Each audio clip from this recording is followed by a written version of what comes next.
It's a pioneer city in the United States, one of the first to adopt a zero-waste goal.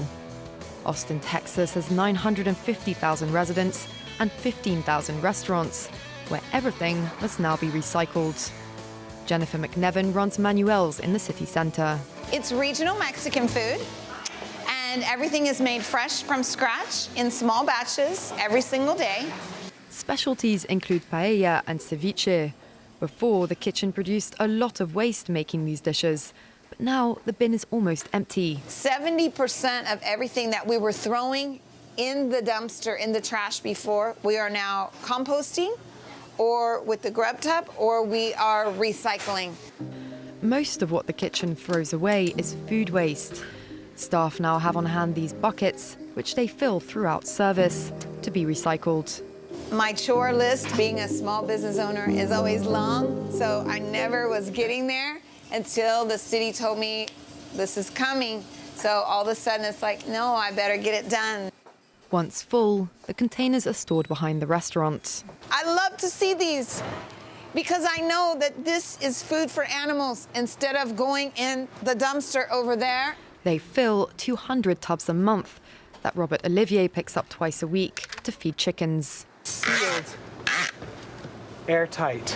Now we can preserve the proteins as proteins, the fats as fats, the sugars as sugars, and we can bring this to farmers so that we can actually help them grow more food in our community. At the moment, this recycling comes at a cost for Jennifer McNEVIN, $350 or €300 per month. But eventually, my cost for hauling away the trash is going to go down because I'm not putting much anymore in the trash. Austin's restaurants are now bound by law to recycle their waste, but a quick scan of the bins shows not all are plain ball. So what have we got here? Oranges, mushrooms, so food waste, mixed up with plastic. For now, about half of Austin's restaurants recycle. No one's policing them yet, because the council's giving them time to adapt to the new regulations. Until we have the actual equipment, because according to health code as well, we have to have that certain equipment to be able to keep our composting separate.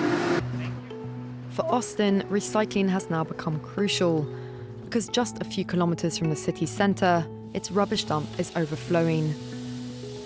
GENA McKinley runs the city's zero waste programme. The council has voted to give restaurants some financial support. And then we also have a zero waste business rebate that's been in place. And it was used really to try and get businesses to be early adopters. So there was up to $1,800 for a business to use that money and try to divert materials. No statistics are available yet for the zero waste law, but this pastor who feeds Austin's homeless says he's already noticing a big difference. One of the craziest stories, you guys. The most expensive place to eat at UT is they're going to start giving us food. Twice a week, Pastor Jackson tours the town, collecting restaurants' leftovers.